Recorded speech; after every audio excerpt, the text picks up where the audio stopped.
Shalom aleihim. Aleihim shalom. Kenapa shalom aleihim saudara? Jadi kalau shalom itu kan damai sejahtera ya. Shalom aleihim itu damai sejahtera buat saudara. Jadi jawabnya nanti kalau saya bilang shalom aleihim, jawabnya aleihim shalom. Kalau shalom kan damai sejahtera. Tapi kalau shalom aleihim, damai sejahtera buat saudara semua. Dan saudara balas damai sejahtera juga buat saya. Amin. Shalom aleihim. Aleihim shalom. Siapa yang diberkati oleh hadirat Tuhan di tempat ini, amin. Siapa yang percaya Tuhan rindu jauh melakukan lebih dahsyat dari apa yang saudara alami hari ini, amin saudara. Siapa yang tahu ini waktu-waktu yang betul-betul Tuhan mau bekerja begitu luar biasa, amin saudara. Saudara baru pulang pelayanan dari Malang dan Bali saudara. Malang dan Batu, terus kemudian saya ke Bali saudara. Saya lihat penyertaan Tuhan begitu luar biasa. Saya lihat Tuhan tuh sedang buka cara yang gak pernah saya pikirkan sebelumnya. Karena gini saudara, saya itu kan bergerak di satu komunitas namanya YRM, saudara, Youth Revival Movement. Memang itu sudah berdiri 2019 dan itu interdenominasi. Jadi banyak sekali dari berbagai gereja. Itu kita komunitas anak-anak muda kita mau gerak, kita tahu nangkap urgensi Tuhan. Nah kita punya fokus saudara, kita gak mau tembok-tembok gereja itu terlalu tebal. Jadi kita gandengan tangan sama siapapun, kita gandengan tangan dan kita percaya ini waktunya momentum kebangkitan anak-anak muda terjadi buat Indonesia. Amin saudara. Nah dari perjalanan YRM kita ada di Medan, ada di Palembang, di Kalimantan, di Jogja, di Bandung juga baru saudara. Kebetulan saya yang di Bandung. Terus kemudian kita ada di NTT, di Papua, di mana-mana termasuk di Malaysia. Kita ada partner di Uganda, Burundi dan juga di Hong Kong saudara. Kita sedang gerak begitu luar biasa. Nah dari pergerakan YRM dari 2019 sampai 2025 ada satu provinsi yang agak sulit kita tembus saudara. Yaitu adalah Jawa Timur. Saya nggak tahu kenapa saudara. Itu satu provinsi yang kita susah banget buat nembus. Dan ternyata setelah kita mapping saudara ya. Ternyata kalau saudara tahu, memang Jogja adalah kota raja-raja, ya satu provinsi atau kita sebutnya sebagai daerah raja yang saat ini masih menganut raja, yang pernah jadi ibu kota juga untuk Indonesia. Tapi saudara harus tahu ada satu daerah yang menguasai bukan hanya Indonesia, tapi sampai ke Thailand, ke Myanmar yang disebut dengan Nusantara. Saya ada yang tahu itu apa? Kerajaan Majapahit. Dan saudara tahu kerajaan Majapahit itu pusatnya di mana? Di Jawa Timur. Dan kalau saudara aneh, saya kemarin makanya perjalanan saya sharing sedikit saudara. Perjalanan kemarin saya ke Malang itu luar biasa saudara. Kami tiba-tiba dibukakan koneksi, ketemu sama salah satu hamba Tuhan yang memulai pergerakan di mana saudara? Di Jawa Timur. Dan saudara tahu dia mulai kegerakannya itu di satu kota namanya Purwodadi. Ada yang tahu Purwodadi ya saudara ya? Dan kalau saudara tahu, kata Purwodadi itu saudara, kalau bahasa Ibraninya gitu ya, adalah Bereshit. Ada yang tahu saudara Bereshit itu apa? Kejadian 1 ayat 1 saudara, pada mulanya. Dan saudara tahu permulaan terjadinya kegerakan di Jawa Timur, itu di kota namanya Purwodadi, yang artinya adalah permulaan atau pada mulanya. Dan saudara dan ternyata saya baru tahu, ternyata Gunung Kawi itu juga salah satunya ada di sana di Jawa Timur. Taunya Gunung Kawi itu ada di daerah Jawa yang lain, tapi ternyata itu juga merupakan kaki gunung dari Gunung Kawi. Dan banyak sekali orang alami hal supranatural, dia ketemu orang yang miskin jadi kaya, tapi harus bayar dan sebagainya. Mereka berharap ketemu Sang Pencipta. Mereka berharap ketemu. Dan saudara tahu di Purwodadi itu juga merupakan kaki gunung daripada Bromo. Gunung Bromo, ada yang pernah ke Gunung Bromo saudara? Dan saudara tahu kata Bromo itu diambil dari kata Brahma yang artinya apa saudara? Tuhan atau Sang Pencipta. Kalau saudara belajar pada mulanya, di situ ada kaki Gunung Bromo atau artinya Sang Pencipta atau Allah. 1 ayat 1 bunyinya apa saudara? Pada mulanya Allah.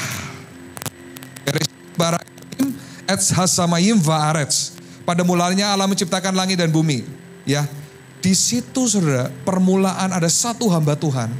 Dia bikin sekolah, dia punya hotel, punya wisma, dia bikin banyak kegerakan di kota itu saudara. Dan yang menarik saudara, orangnya, ownernya itu ketemu kami kemarin Zoom. Dan mereka bilang, kami mau hibahkan ini semua. Kami mau hibahkan Wisma, kami mau hibahkan sekolah dari TK sampai SMP atau SMA, panti asuhan. Silahkan teman-teman dari YRM silahkan dikelola. Nah, kami terus kemudian merenung, ini kalau bukan Tuhan gak mungkin. Dari kota yang kita paling susah tembus, dari semua yang paling susah, tiba-tiba salah satu penggerak kegerakan awal-awal di Jawa Timur, dia bisa kasih silahkan kamu mau kelola, bahkan dia ngejar-ngejar kita yang sampai bingung sendiri. Dia ada sekolah perhotelan, dia punya Wisma, dia punya sekolah panti asuhan. Makanya dari itu saudara kita akan masuk YRM ini pergerakannya gak cuma bikin KKR, kegerakan. Karena kalau cuma kegerakannya bikin KKR saudara, selesai hilang pulang orang juga berubah. Ya, karena revival itu bukan cuma KKR, bukan cuma selebrasi, hore-hore nyanyi-nyanyi, no. Tapi bagaimana revival itu ada dalam diri setiap kita. Katakan revival itu ada dalam saya. Amin. Revival itu saudara harus bangkit dulu, baru saudara bisa bangkitin orang lain. Revival itu bukan kegiatan KKR, no. Tapi orang datang, orang berubah. Amin. Orang datang yang lemah, orang dibangkitkan. Orang gak bisa makan ketemu saudara, saudara kasih makan, bukan cuma didoain. Amin. Orang datang ke sini orang berubah. Bukan orang datang gak mengalami berubah. That's revival. Makanya saya percaya gak kebetulan di sini namanya GRC. Galilea Revival Community. Siapa yang percaya ketika orang datang harusnya orang berubah. Gak cuma datang sekedar event. Jadi saya tahu ini waktunya Tuhan. Ini waktunya kegerakan Tuhan. Saya gak tahu caranya gimana. Amin. Ini waktunya saudara. Saya mau kasih satu klip saudara. Nanti sebelum saya cerita yang Bali. Dan Tuhan juga buat dahsyat sekali. Saya mau kasih 2 klip buat saudara nonton. Dan kenapa ini waktu yang genting dan penting. Katakan genting dan penting. Amin. Silakan tonton tadi 2 video. Saudara-saudara, kita masih upacara. Gitu. Nah, saudara sekalian, saya punya perspektif tersendiri tentang diskusi itu. Menurut saya Indonesia bisa saja bubar sebelum tahun 2030 bila mana hukum dan keadilan tidak ditegakkan. Itu bisa. Karena saya punya rumus. Itu ya kalau negara tidak adil bubar. Sewenang-wenang bubar. 2 ahli strategis dari Amerika yang memang dia ahli dalam strategi dan membuat yang namanya skenario planning. Apa yang akan terjadi pada negara-negara, memang dia khusus dalam menangani international relation ya. Dan dia menulis itu saudara, karena saudara harus tahu ada novel yang pasti juga itu base-nya adalah tentang truth, tentang data. Jadi dibilang bahwa bahkan salah satu universitas pertahanan di Amerika mewajibkan seluruh mahasiswanya untuk baca novel itu. Karena apa? Novel itu berisi suatu landasan-landasan pertahanan dan satu teori-teori yang valid di dalam pergerakan geopolitik yang terjadi di Indonesia. Di dunia maksudnya. Dan dia mengatakan di novel itu ya, bahwa nanti tahun 2030 AI itu akan merajalela, orang pakai robot, bahkan gini, orang di buku itu ya, di buku novel itu bilang gini, kalau saya mau bunuh orang, saya tinggal masukin datanya, DNA-nya, dia kayak gimana, bentuknya saya tinggal klik. Dia akan terbang rudalnya, dia gak bakal meleset, dia akan tahu orang itu yang dituju dan orang itu akan langsung mati di tempat. Ya, AI merajalela dan lain sebagainya saudara. Makanya kalau saudara tahu ada satu influencer kripto namanya Timothy Ronald. Ada yang pernah dengar namanya Timothy Ronald? Ya yang anak-anak muda kayaknya tahu ya. Gitu ya. Timothy Ronald bahkan bilang ya, tahun 2030 akan jadi tahun yang gelap. Ini yang ngomong bukan cuma satu saudara. Dia bilang nanti akan banyak orang, sumber lain bilang akan banyak orang keluar angkasa semua pakai AI. Saudara nanti pekerjaan manusia beberapa tergantikan oleh AI saudara. Kalau saudara nggak punya satu daya juang atau dalam tanda kutip ya, daya selling point. Apa ya selling point itu? Daya beli, bukan daya beli apa ya. Saudara punya apa yang saudara bisa jual dari diri saudara. Saudara akan hilang nanti terhempas sama AI. Contoh, Di McD saudara pesen, udah gak perlu pakai orang lagi. Cukup layar, semua udah hadir. Itu akan tergantikan nanti semua. Nah, apa yang bisa menangkal itu saudara? Kalau kita anak Tuhan, gak bersiap menghadapi itu semua. Makanya saudara, saya percaya ini waktu yang genting. Ini waktu yang begitu urgent sekali saudara. Kalau kita gak bersiap, maka hari itu akan datang saudara. Saya ajak kita buka ayat saudara. Mari kita baca di Yoel pasal 2 saudara, kita baca ayat 1 sampai 1 dan 2 saja saudara. Kita baca sama-sama. Yang sudah ketemu katakan amin. Kita baca bersama-sama 1, 2, 3.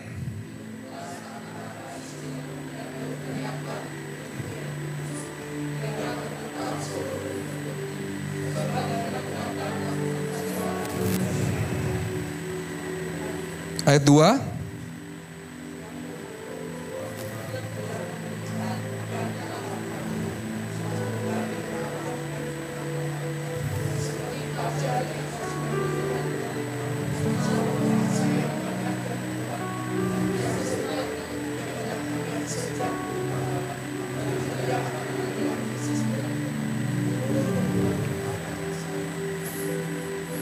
Amin, demikianlah firman Tuhan. Saudara harus tahu hari Tuhan saudara sudah segera datang saudara.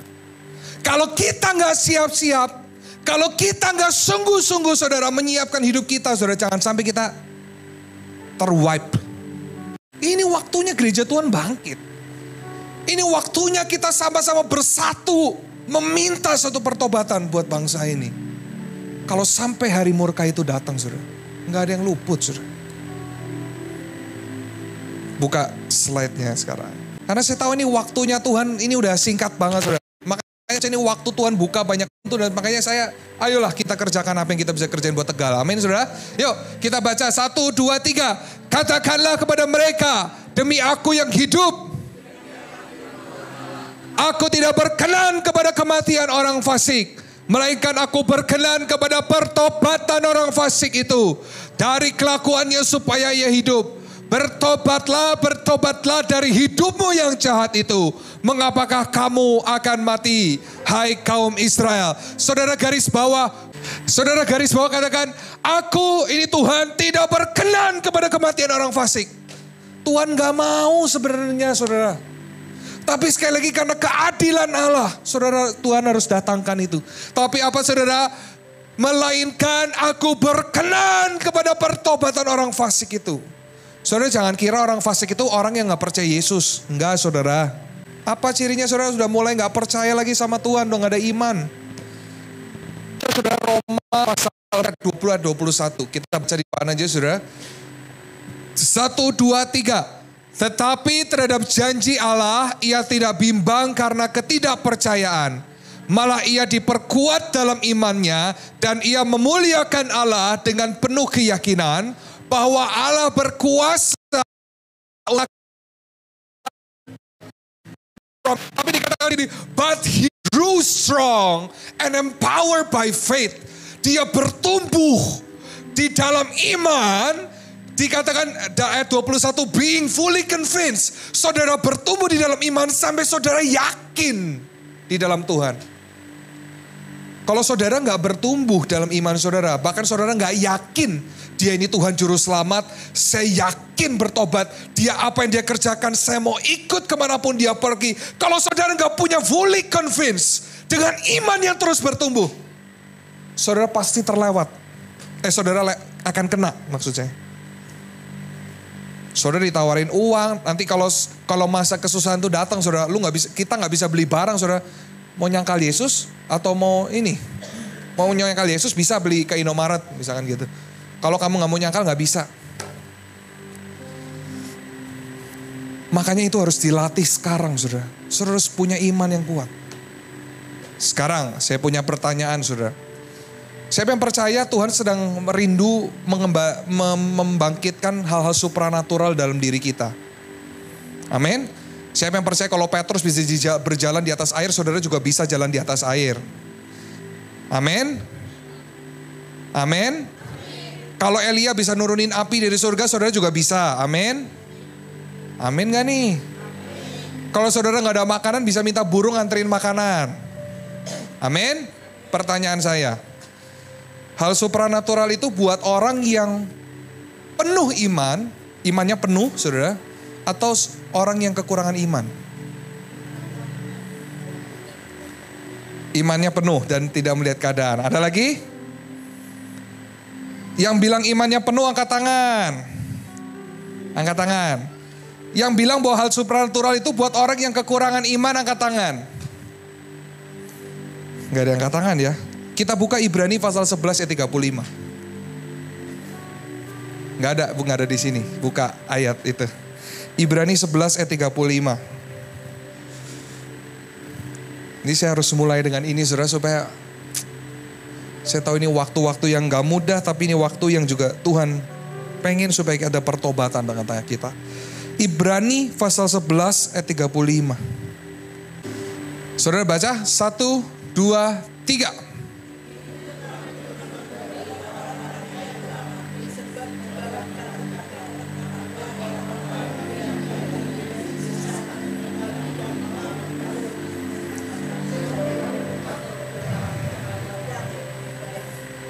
Apa saudara dikatakan apa?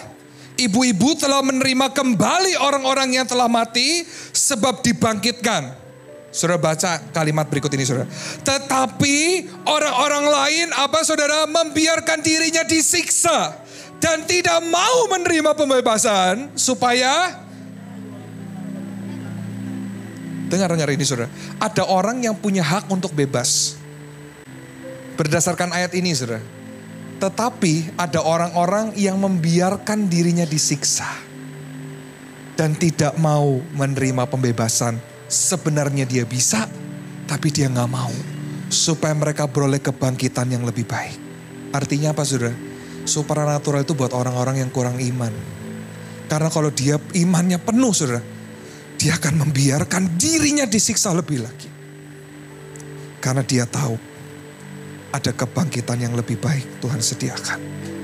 Baca ayat berikutnya saudara. Ayat 36. Ini juga saya coba baca. Ada pula yang diejek dan didera, bahkan yang dibelenggu dan dipenjarakan. Ayat ke-37 ini saudara. Mereka dilempari, digergaji, dibunuh dengan pedang. Mereka mengembara dengan berpakaian kulit domba dan kulit kambing sambil menderita kekurangan, kesesakan dan siksaan. Ayat 39 saudara baca. Dan mereka semua apa? Sekalipun apa?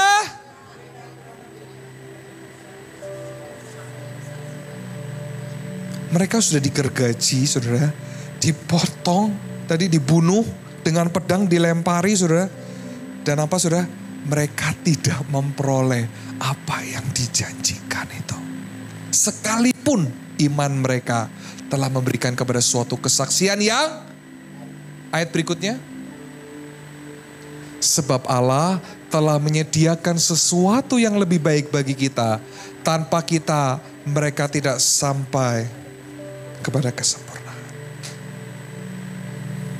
Jadi supranatural itu saudara, buat orang yang kurang iman. Kalau saudara nggak perform supranatural, saudara nggak ada iman. Iya. Makanya harus latihan saudara. Kita dari nggak ada iman, iman kita ditambahkan tadi bertumbuh dalam iman, perform supranatural saudara. Sampai iman kita penuh, bahkan kita tahu kita rela untuk disiksa lebih lagi buat Kristus. Ini nggak gampang saudara. Ini nggak gampang. Ada orang-orang yang rela memilih, gak pakai supranatural, gak pakai kekuatannya, bahkan mereka rela disiksa lebih lagi. Dunia bilang lu bodoh, lu apapun saudara. Tapi ada satu mentalitas. Saat imannya penuh saudara, dia tahu. Makanya gini saudara, ada yang bilang ikut Tuhan tuh pasti sukses. Saya harus bilang sama saudara, jangan jadikan kesuksesan itu takaran kedekatan saudara sama Tuhan. Saudara pernah tahu cerita suatu kali Tuhan suruh bangsa Israel perang. Waktu itu bangsa Israel pecah lawan suku Benyamin. Apa yang terjadi saudara? Tuhan bilang maju. Apa yang terjadi? Kalah. Maju kedua kali, kalah.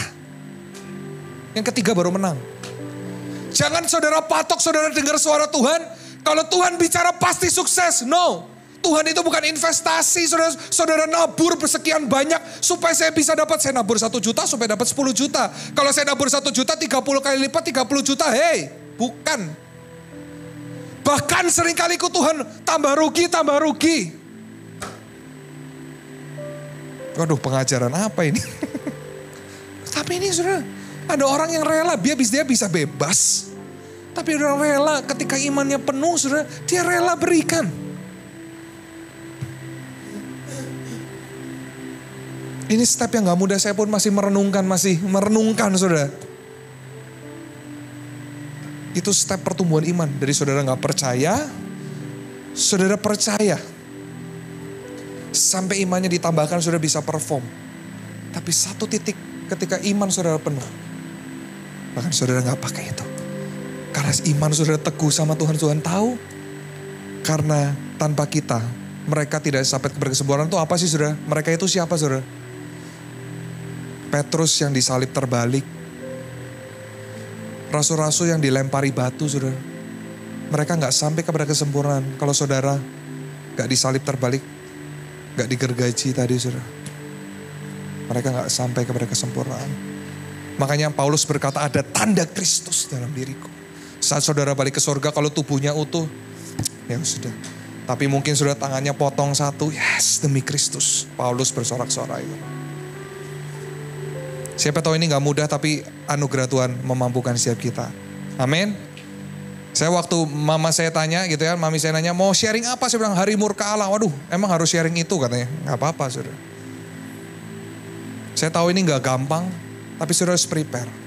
Amin. Jadi step pertama balik ke slide-nya tadi saudara. Kita harus bertumbuh dalam iman. Gimana cara bertumbuh dalam iman saudara? Saya tahu ini gak gampang saudara. Tapi gimana cara bertumbuh dalam iman? Yang pertama saudara, step paling dasar saudara. Mazmur bilang apa saudara? Berbagai orang yang kesukaannya ialah merenungkan firman Tuhan siang dan malam. Dia seperti pohon yang ditanam di tepi aliran air. Tepi aliran sungai. Kata merenungkan saudara dalam bahasa asli itu pakai kata hagah. Semua bilang hagah. Apa itu hagah saudara? Hagah itu artinya ketika orang itu mengucapkan firman itu berulang-ulang kali. Makanya kalau saudara pernah lihat kenapa orang Israel di tembok ratapan gini-gini.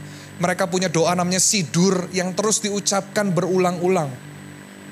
Itu poin pertama. Firman Tuhan berkata apa? Iman timbul dari pendengaran akan firman Kristus. Bagaimana saudara bisa meresapi firman itu? Mazmur tadi menjelaskan dengan kata merenungkan. Bahasa Inggrisnya pakai kata meditate, bermeditasi, meditate, merenungkan.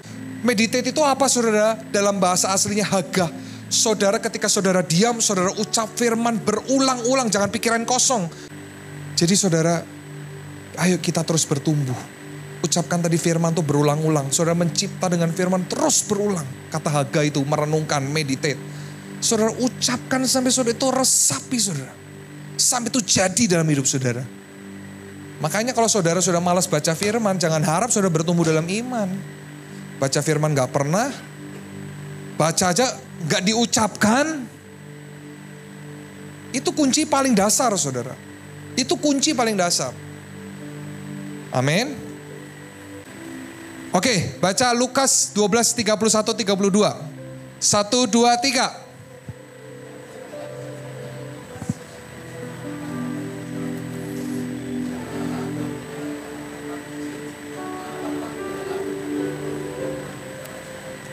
Amin.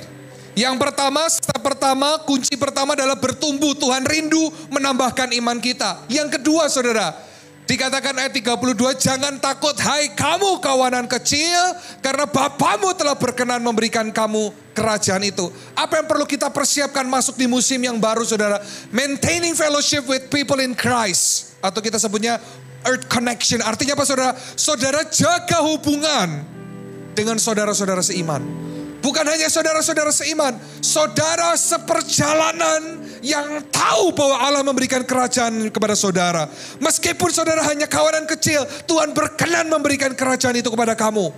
Tapi saudara harus gandengan tangan. Udah mah kecil jemaatnya, ribut sendiri. Ampun.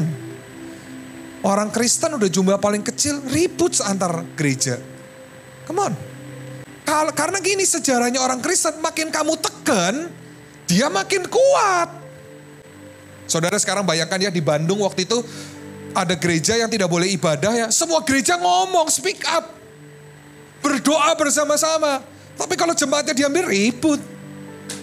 Kalau nggak ada gereja dilarang, ayam tentrem, tenang gitu kan. Nggak ada itu berdiri, lama-lama hancur sendiri. Kenapa ribut sendiri? Gampang hancurin orang Kristen. Kasih nyaman, biarin aja jangan ditekan. Karena orang Kristen harusnya makin ditekan makin kuat. Jadi saudara, yang pertama saudara bertumbuh dalam iman. Itu bicara soal pribadi masing-masing. Yang berikutnya saudara, gandengan tangan sama yang lain.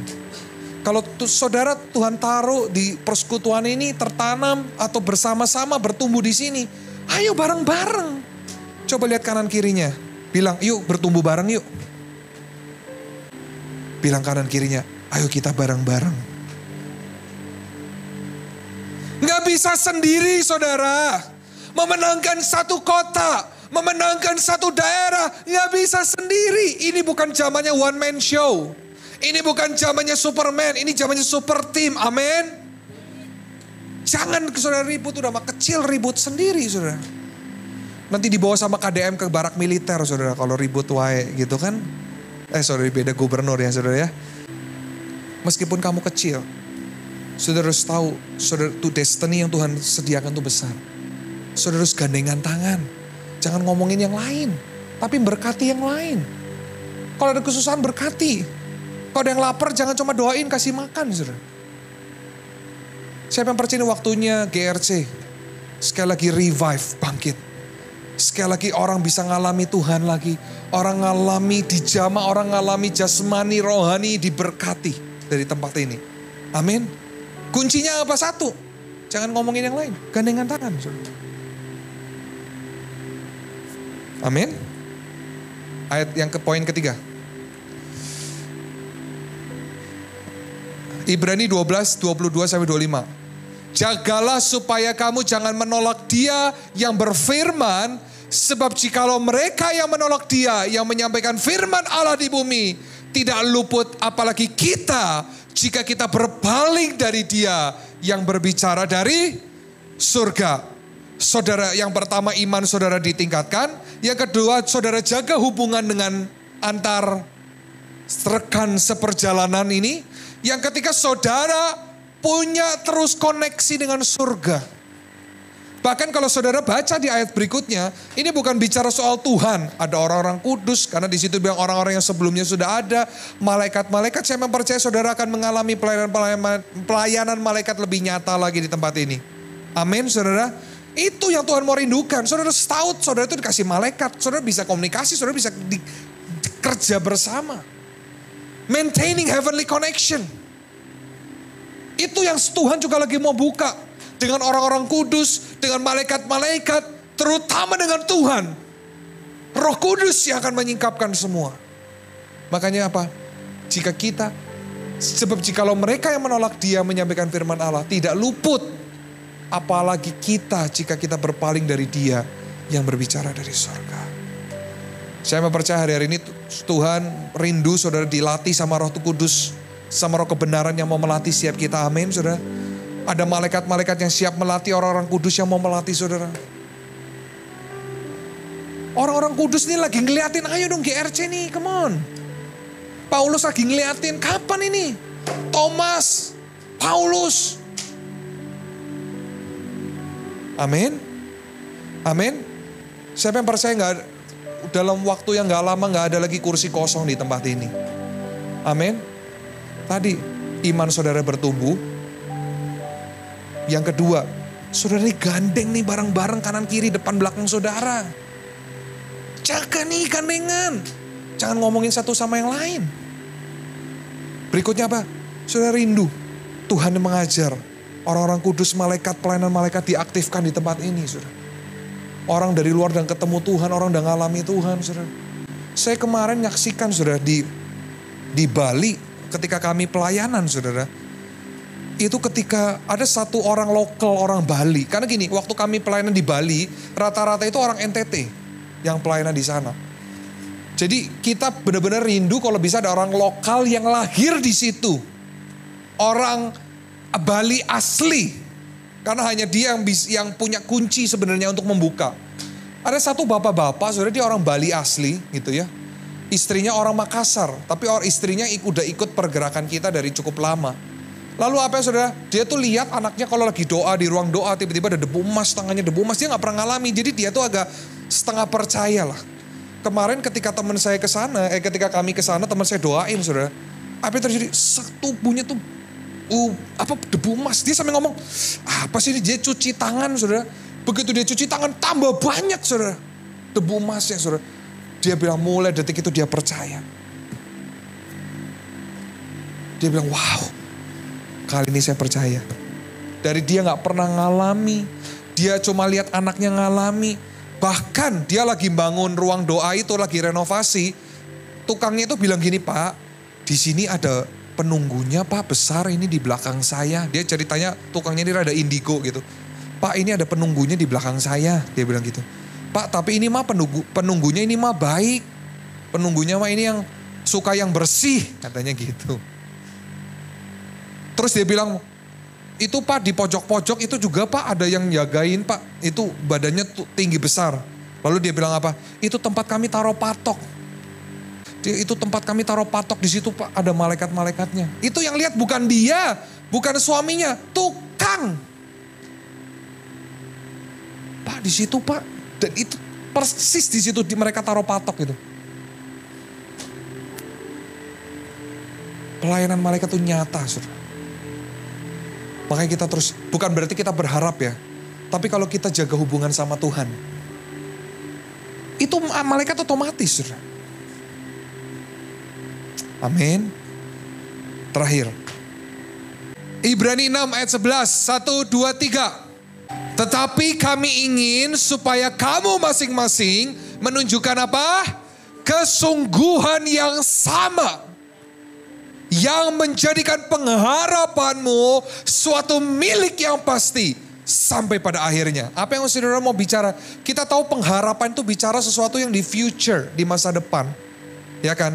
Siapa yang percaya ketika iman saudara terus bertumbuh, saudara jalan dengan orang-orang yang sejalan untuk menyelesaikan mandat kerajaan surga, saudara terus jaga bekerja sama dengan semua makhluk-makhluk surga, bekerja sama dengan semua yang bekerja sama dengan Tuhan sendiri, saudara.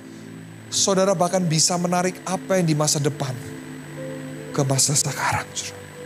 Menjadikan suatu pengharapan itu yang di masa depan menjadi suatu milik yang pasti. Caranya gimana, saudara? Pulling the future into presence. Menarik apa yang di masa depan ke masa kini. Caranya gimana? Ayat ini bicara apa? Menunjukkan apa? Kesungguhan. Semua katakan kesungguhan. Katakan kesungguhan. Apa itu kesungguhan, saudara? Kesungguhan itu gimana sih? Sungguh-sungguh, sepenuh hati. Yakin, apalagi saudara? Apa itu kesungguhan? Ayo jangan takut, apa? Fokus dan setia. Ada lagi saudara? Udah? Kata kesungguhan ini saudara, gak ada yang salah saudara, thank you buat jawabannya. Kata kesungguhan ini diambil dari bahasa Ibrani zerizut. Semua bilang zerizut. Next slide, apa itu zerizut?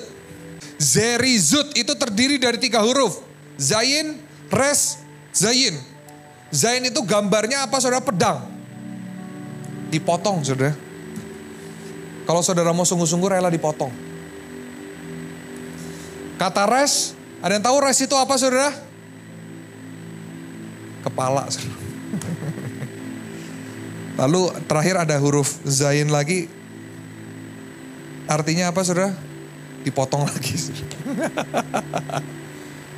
Kata sungguh-sungguh itu apa artinya saudara? Yang pertama, saudara rela menanggalkan cara pikir saudara yang lama. Sungguh-sungguh artinya apa saudara? Nggak pakai lagi cara logika kita. Loh, kita bukannya nggak boleh berlogika, kita dikasih Tuhan hikmat untuk berpikir. Tapi kita mengedepankan hikmat Allah, mengedepankan suara Tuhan daripada pikiran kita, hati kita, keinginan kita, perasaan kita. Itu jadi nggak penting lagi. Kata sungguh-sungguh artinya apa saudara? Saudara meletakkan semua cara pandang yang lama, meletakkan semua paradigma yang lama dan berkata, Tuhan, kemanapun kau pergi, kemanapun kau ada, aku mau ada di situ Tuhan. Aku gak mau lagi cara pandang yang lama, cara manusia yang lama. Aku tahu kau Tuhan yang supranatural. Amin. Siapa yang mau sungguh-sungguh artinya menanggalkan yang lama? Amin. Menanggalkan cara pandang yang lama. Nah, kata zerizut ini menarik sekali saudara. Ada satu rabi mengatakan gini, arti kata zerizut seringkali dipakai itu untuk kata arti cepat, melakukan sesuatu yang cepat. Semua katakan cepat. Tapi sebenarnya jauh dari kata itu ya. Saudara boleh baca, saya baca ya dalam bahasa Indonesianya ya. A quality, suatu kualitas of a clarity. A clarity itu apa ya? Suatu kejernihan, suatu kesungguhan. Ada kata di situ diligent, apa? Suatu kerajinan. Ada suatu urgency. Urgency apa artinya? Sesuatu yang urgency itu apa ya? Urgent tuh yang penting, yang mendesak saudara. Di dalam apa? In fulfilling one's obligation or commandments. Artinya apa saudara? Saudara suatu kualitas, ini bukan bicara soal cuma cepet doang. Tapi ketika saudara mengerjakan tadi commandment, tugas, tanggung jawab, saudara kerjakan dengan tepat. Saudara kerjakan dengan kualitas. Saudara penuh kerajinan. Dan dengan segera saudara menyelesaikan yang tugas yang Tuhan berikan. Amin. Kata sungguh-sungguh, saudara tuh kerjakan apa yang Tuhan mau. Kerjakan, bukan asal-asal. Tapi bukan hanya dengan cepat, tapi dengan suatu kualitas, dengan suatu kerajinan. Saudara mengerjakan itu. Arti berikutnya saudara. Di bawahnya, it's about acting quickly. Dikatakan saudara mengerjakan yang sebelumnya, yang masih yang tadi. Saudara mengerjakan dengan cepat. And enthusiastically, saudara mengerjakan dengan antusias, dengan semangat. Masa ngerjainnya loyo pekerjaan Tuhan, asal-asalan. No. Jadi saudara dengan semangat mengerjakan. Dan ini saudara, without delay. Apa saudara? Tidak menunda. Seringkali berkat Tuhan udah kasih saudara. Nih, seringkali berkat ini udah ada nih di depan mata saudara. Saudara gak bisa lihat. Tapi apa yang bikin kita kemudian, oh Tuhan kenapa saya gak diberkati, kenapa saya gak ngalami. Saudara sering delay. Menunda. Padahal saudara tinggal raih. Amin. Kata bersungguh-sungguh.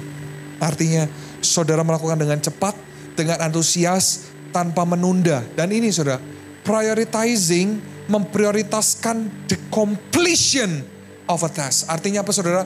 Memprioritaskan menyelesaikan tugas. Seringkali saudara kita bukan saudara, kita memulai sesuatu. Tetapi berhenti di tengah jalan.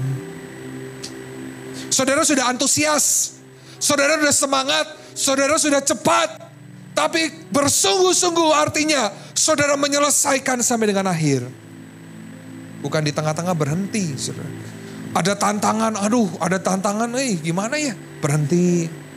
Ada tantangan, kayaknya berat ini mah gak mungkin gitu kan. Wis lah orang mungkin lah, wis lah. Berhenti saudara. Come on. Makanya saudara, kalau saudara lihat di batu nisan,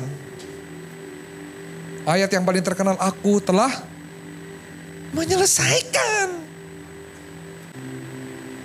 Kata zerizut sungguh-sungguh artinya saudara menyelesaikan setiap tugas Tuhan kasih. Selesai, tuntas dengan suatu kualitas. Tidak menunda, dengan suatu kerajinan. Dengan segera. Dengan antusias. Menyelesaikan. Bukan berhenti di tengah jalan. Tidak menunda. Makanya saya menantang anak-anak muda.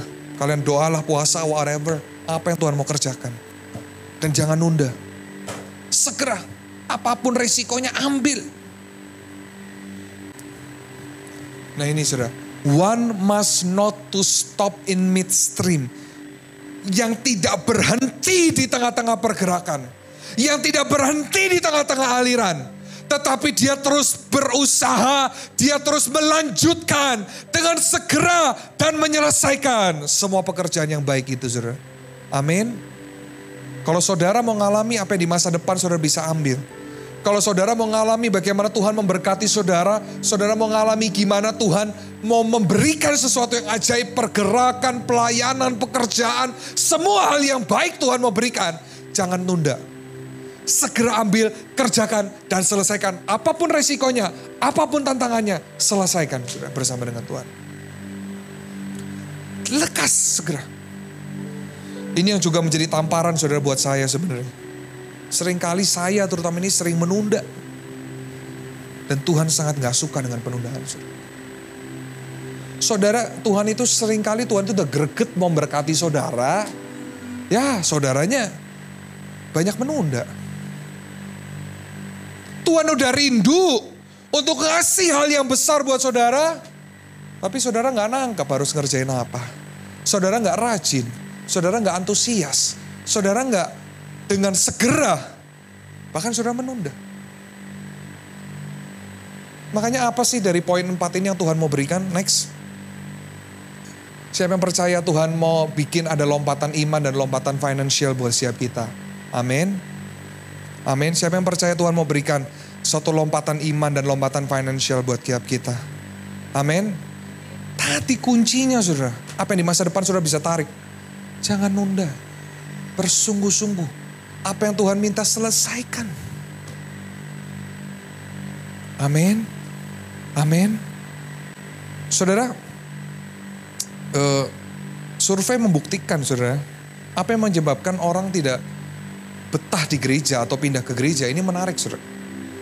Kemarin ada satu riset dari Bilangan Research Center. Mereka bikin survei apa yang bikin orang tuh akhirnya pindah gereja dan gak betah di satu gereja atau persekutuan.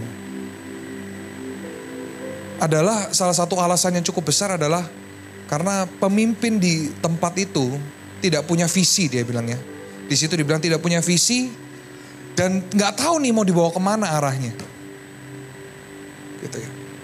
Dan yang menarik saudara, itu kurang lebih kalau gak salah hampir 20% lebih orang ngatain begitu. Dan yang lebih parah, saya waktu itu sempat baca di mana gitu ya. Para leaders, di sini bukan hanya pemimpin puncak ya, dia bilang para leaders, bahkan bukan hanya itu, orang-orang di gerejanya, dia bilang di gereja tersebut tidak saling mensupport satu dengan yang lain. Jadi saudara, kalau kita gak sungguh-sungguh menyiapkan diri kita, kalau kita gak nangkep nih Tuhan, visi Tuhan ini mau dibawa kemana, percaya lambat atau cepat, saudara akan tercerai-berai. Dan saya berdoa saudara betul-betul bergandengan tangan mendoakan. Karena jangan sampai di waktu-waktu yang singkat, saudara gak nangkep visi Tuhan, saudara gak tahu arahnya mau kemana, saudara kehilangan banyak momen Tuhan. Kalau kita gak sama-sama bertobat, kita gak sama-sama merendahkan hati bersatu sebagai satu tubuh Kristus, maka tidak ada yang luput dari murka Allah. Tetapi sekali lagi dia menghendaki pertobatan daripada orang-orang fasik itu. Dia menghendaki orang-orang yang merendahkan diri berdoa buat kota dan bangsanya. Terlebih saudara anak muda di tempat ini. Amin. Saya berdoa sekali lagi tempat ini akan penuhi banyak anak-anak muda lebih banyak lagi. Amin. Amin.